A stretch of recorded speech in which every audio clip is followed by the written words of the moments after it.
Hey guys, this is Matt Brunet, and welcome to Movie News Weekly, hosted by FilmBook. Now, before we begin, let's take a look at what we got in this week's news, which includes Batman and Superman dominated the March openers, when superheroes are more appealing than ghosts, an extra awards show after the Oscars, Adam Sandler's next Netflix movie, how Ray could be a video game icon, the next guy to play with Annabelle, some big studios standing up against discrimination, Saban Films is unleashing Rob Zombie's clowns, Kevin James will take football very seriously, and Paul McCartney will make his version of A Pirate's Life for Me. So with that said, let's get things started. It may have gotten a lot of bad reviews, but it sure didn't stop people from going to see it. According to weekend estimates, Batman vs. Superman: Dawn of Justice has so far made the biggest opening of the year with more than $170 million, making it the biggest opening ever in March, even beating out The Hunger Games. Coming out in second was this month's champion, Zootopia, making it out with less than $25 million. The other new movies this week, My Big Fat Greek Wedding, snuck in to try and grab as much money as it could. Fortunately, it did get at least in third place with about $20 million. Following behind are the third installment of the Divergent series, Allegiant, with less than $10 million, and the faith-based Miracles from Heaven with about $9 million. You'd probably do the exact same thing if you were in their shoes. Anthony and Joe Russo revealed that they are no longer directing the Ghostbusters spin-off film, which is rumored to star Channing Tatum and Chris Pratt. The reason for that is because of their involvement with both parts of the Avengers Infinity War.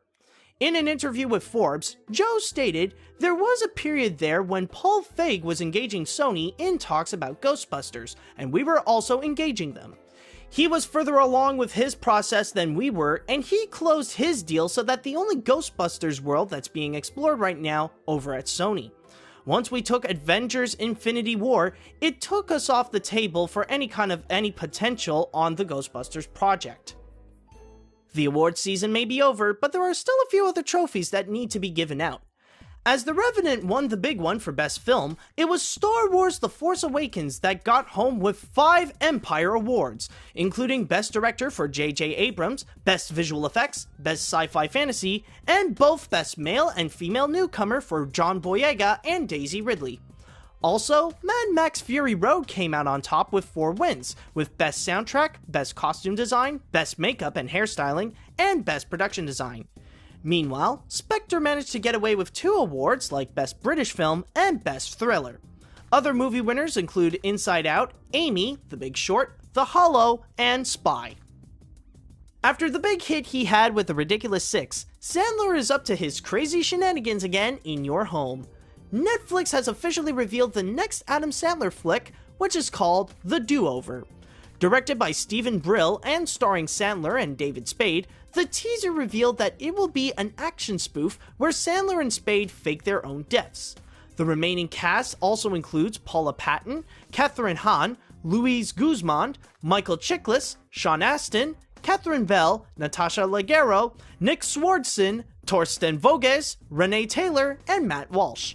Sandler will do it over again on Netflix on May 27th. At the Empire Awards, she seems very adamant to get the part. Daisy Ridley is now in talks to star in the Tomb Raider reboot. Despite being busy playing Rey in the Star Wars movies, she did speak out that she would love to play the part. Even Ridley's Star Wars co-star, John Boyega, is very supportive of her to get the part. He said, "I played Tomb Raider the game. It's a new take, and I think the movies are going to be based on that version. But I texted Daisy and was like, this is you, and you need to get on that because you could be Lara Croft. She should be." When asked Ridley about it, she stated, "I'm waiting for someone to say, I want you, let's do it." It's time for Kung Fury to take on his biggest foe yet, a creepy doll. David Sandberg, the creator of Kung Fury, is set to direct Annabelle 2. The movie is a sequel to the spin-off of the 2013 horror hit The Conjuring. Sandberg is making his directorial debut this year with Lights Out, a supernatural horror film in which Lawrence Gray, Eric A. Heiserer, and James Wan are producing based on Sandberg's 2013 short film. That movie will be ready to be in theaters on July 22nd. Today, we live in an age where equality is a right that must be for literally everyone. Fortunately, many big studios agree.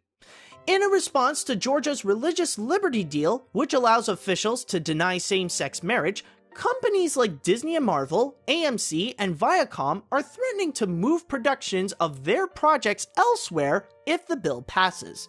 A spokesperson at Disney stated, "Disney and Marvel are inclusive companies, and although we had great experience filming in Georgia, we will plan to take our business elsewhere should any legislation allowing discriminatory practices be signed into state law."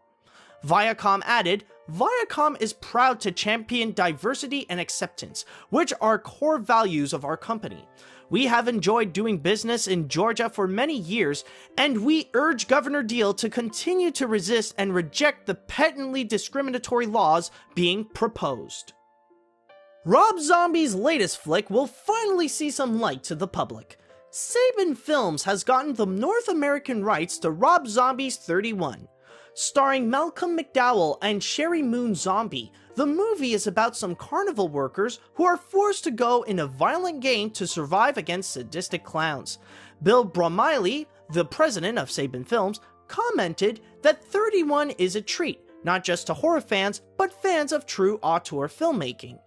The film is executed in true stylistic zombie fashion. Rob is an unrivaled talent, and we are thrilled to bring his bold new film to audiences across the continent.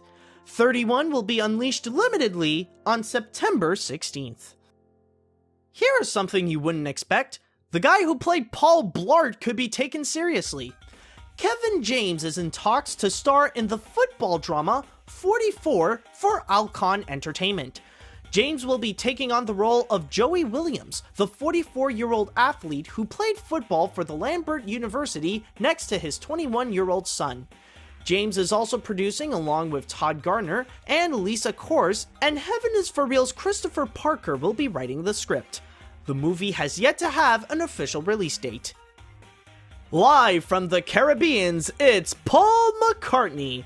One of the Fab Four will be appearing in the 5th Pirates in the Caribbean film, Dead Men Tell No Tales.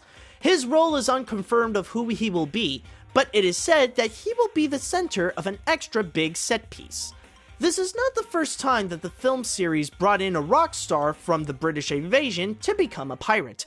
Rolling Stones guitarist Keith Richards appeared in the 3rd and 4th film as Captain Teague, Jack Sparrow's dad. The Pirates will be returning to the big screen on May 26, 2017.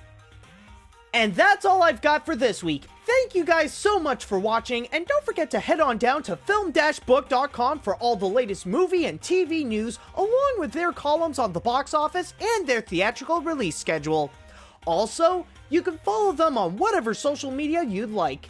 And while you're at it, you can follow me on my YouTube, Facebook, and Twitter if you're more into stuff like animation, Disney, and my weird sense of humor. If you were watching this on YouTube, then hit that like button and come subscribe to us, and also leave a little comment on what you think on the news this week. If you were listening to this on a podcast on iTunes or any other podcast service, then don't forget to rate and review what you just heard. Tune in next time for another round of Movie News Weekly, and until next week, see you later, dudes!